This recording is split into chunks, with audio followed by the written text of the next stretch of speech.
Falcons fans, what's up? It is day 2 of the NFL Draft. We have just wrapped. It is 12:27 a.m. and I am here with Tori McElhaney to briefly go over what the Falcons did on day 2. Another trade, which landed them a player that they feel really, really good about. So we're going to get into real quick our thoughts on Xavier Watts. We're going to have a bigger picture kind of recap of the entire draft after round 3 concludes on Saturday. So whether you want to hear that Saturday evening or Sunday when you're taking a break from everything, or Monday, if honestly, that's the healthiest choice. I think so too. Yeah. Do it on Monday. That's but anyway. my recommendation. Monday morning, driving into work. Exactly. So we're going to quickly, Xavier Watts. Tori, what was your, I can see it on your face. I already know the answer to this. Yeah. Tell us how excited you were that Xavier Watts was the pick. I was so excited. If you guys know, I picked Xavier Watts in the second round of my 7-round mock draft when I acquired a second round pick. He is somebody who I have written about a couple of times because I've name dropped on podcasts a couple of times because I think in terms of defensive impact players, there is arguably none at the safety position that had the year, or let's be honest, the 2 years that Xavier Watts has had with Notre Dame. And I mean, I can talk about the stat line alone. 13 interceptions, 31 passes defended. And this is also a guy who, as the nearest defender, never gave up a touchdown catch. Yep. This is someone who I have thoroughly, even before I went into draft evaluations, even before I really started thinking about this stuff, just watching him play at Notre Dame when Notre Dame is kind of ascending amongst the college football ranks. I have so keyed in on you, Notre Dame and Texas. This year, you've been I just know all about Notre Dame and Texas players. Right, because if everybody should know Matthew Golden, I loved watching Matthew Golden, Texas guy. Yes. I very much, with Xavier Watts, I did not think that he was going to be available to the Falcons at all. When the Falcons did not have a second-round pick, I was like, that's it. No Xavier Watts for Atlanta. I'm sad, but, you move on. You can't have them all.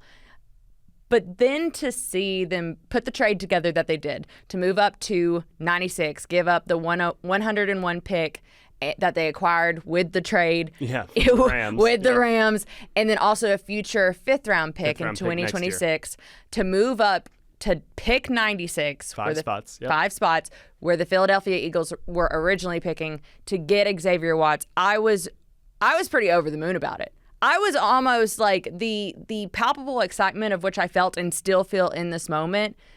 I think I was a bit more even reserved with them moving back into the first round. I think it was because Xavier Watts is somebody who, you talk about draft crushes a lot. I know you and Maxwell Harrison, that was yours. Everybody gets... I wish him well. Yeah, wish him well. But everyone gets that person. Yes. That the farther they dig in, the more they dig in, the more they watch film and everything, you fall in love with them. Xavier Watts was that player for me. And I can talk nonstop about why, but I just think he's such a playmaker. And for what he lacks maybe in size or speed or athletic ability, he makes up for in toughness, in leadership, in football IQ, in instincts. Yes. That's something that I spoke to position coaches and area scouts about literally tonight, probably an hour ago. This is someone who has instincts that I don't think you can teach. He just has them. And I want you to ask me a little bit about... I'm sorry. You're trying to give me the ball back. I can see in your eyes. I'm trying so hard, but I just have so much to say. Well, here, I'll just talk right over you about that. Go. No, I love what you said about the draft crushes. And it's interesting in my experience. I've kind of found that it is the day 2 players, or sometimes maybe a 4th-round player or something that I often feel like I gravitate toward, or I come away from a draft being like, I really like their 1st-round pick. Good job there. Or, sometimes maybe you feel differently, but it's usually a 3rd-round pick where I'm like, but my favorite guy in the draft that they got is this player, right? Like Braylon Trice last year was awesome. And I think Michael Penix is going to be amazing and all that stuff, but you just come away with the guy people aren't talking about as much. Yeah. And Xavier Watts is 100% that person for you this year, and for good reason. Mm-hmm. You mentioned the instincts and the playmaking ability. Obviously, we've seen Jesse Bates have that in spades, but adding another player with kind of that high football IQ. He's played 55 games at Notre Dame. I mean, big football, like against the best of the best. And he has picked him off more than anybody else over the last 2 years. That is something that I think the Falcons keyed on. Yeah. They said that's worth getting in the third round, right? Because when you get to this point, everybody's got a question mark or two, whether it be athletically or whether it be production-wise, right? So to get somebody 2-time team captain, 2-time consensus All-American, only he and Travis Hunter have done that the last 2 years. That's the company that he's in. Oh, and by the way, more interceptions than Travis Hunter, too. So, just going to throw that out there, right? I think Xavier Watts is a great pick, but what do you think his potential starting chances are as a rookie? Like, we know that they went and got Jordan Fuller this last year. DeMarco Hellum's coming back. Like, how do you see all that shaking up? I feel pretty good about it, actually. I think that he is really going to compete for a starting spot. I think that, yes, Jordan Fuller has the experience and he's been in the league the longest. DeMarco Hellum's, it's unfortunate, that he had his season last year cut short when I really felt like he was on an upward trajectory. But I feel like in terms of a guy who can come in and immediately push for a job alongside Jesse Bates III, it's Xavier Watts. And I've said that before he was even on this team. And I think I want to talk a little bit about something that you brought up in terms of his football IQ. Something that I think is overlooked in his game and the way that he plays the game is this is a guy who came to Notre Dame as a wide receiver. He then moved to kind of this like rover linebacker for a little bit, moved back to receiver. I love where you're going with this. And then moved and then found a niche at safety going into his senior season. So this is someone who hasn't played safety very, very long, but because of the experiences that he has as a receiver, as a former linebacker, and now a safety, all of those things, all of those different position points show up in his journey, and not only in his journey, but how he plays the game today. Yes. You see the ball skills, that's wide receiver through and through. You see the angles he takes on a running back and the tackles that he makes and the physicality and the instincts that he shows in coverage sometimes. That comes, I think, from that linebacker time period. And then it just all encompasses into the safety that he is. I'm talking very highly of this guy because I feel, to the point of the question that you're asking, is like, can he be a starter even in year one? I think he has a good shot because of the instincts, because of the ball skills, because of everything that he's shown over the last 2 seasons. Only 2 seasons as a starter at safety. Only 2 seasons really going full-time at safety. Consensus All-American seasons. Exactly. I don't know how he fell to the third round. That's crazy. I don't know, but I'm not going to, what is it? Don't look a gift horse in the mouth, whatever the saying is, not mouse. Mouth, yeah. It is 12:30 in the morning. I'm losing it, but I'm so excited about this pick. I really am. I mean, I love what you said. He's an amalgamation of his experiences at different positions, right? And nice word. Thank you. I was thinking about it like the whole time. That's a $10 word right there. You asked me what you just said. I couldn't answer you, but I can say the word amalgamation. No, I think that it's like, if you are in a restaurant or something and you work up at the front and then you work in the back with the line cooks and then you're working, like bussing tables or being a waiter, like, you then understand all of the different parts and how they come together and how they work together and make the whole machine work. And so I think that is a position uniquely suited to allow experiences to sometimes trump athleticism.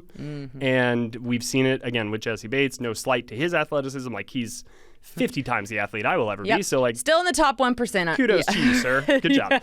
But it's like, it's the combination of that good enough functional athleticism with elite top tier intelligence and the ability to anticipate. Yes. And again, if we're talking about being a rookie starter, the experience that he had at Notre Dame is very, very notable in that direction because he's a 2-year starter at safety, but like, he's played a lot of football and he's played a lot of high level football and he comes from a good program.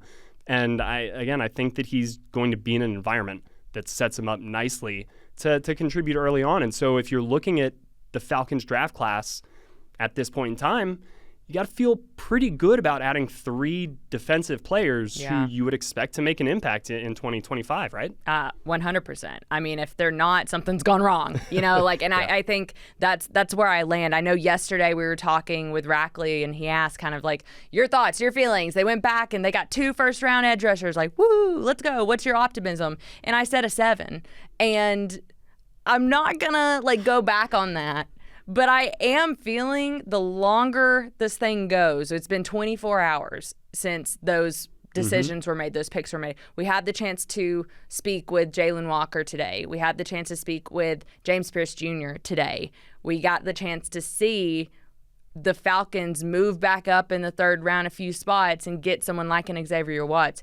If I'm a fan and I'm watching the Falcons do these things, I am really excited about what this defense could look like, especially after speaking with Jeff Ulbrich last night as well. He's like the big winner of the weekend. Truly, to me, is the biggest winner of this whole entire weekend across the league, Jeff Ulbrich. And I really want to recommend people go and watch the interview that I did with him. It's up on AtlantaFalcons.com and our YouTube.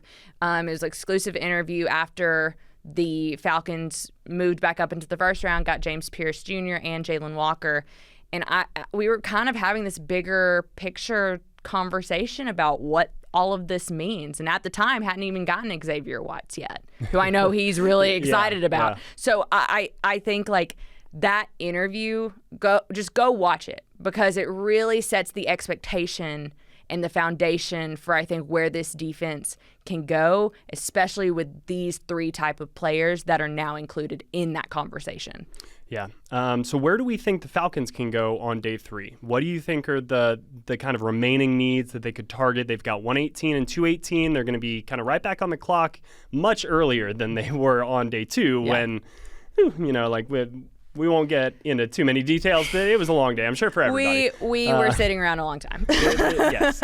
Lovely rainstorm. Lovely storm. Yeah. It was entertaining. We played some games. But they'll be picking much, much quicker, thankfully. Who would you like to see, or not necessarily who, but what position do you think makes sense for them to target now that they've triple dipped on the defense?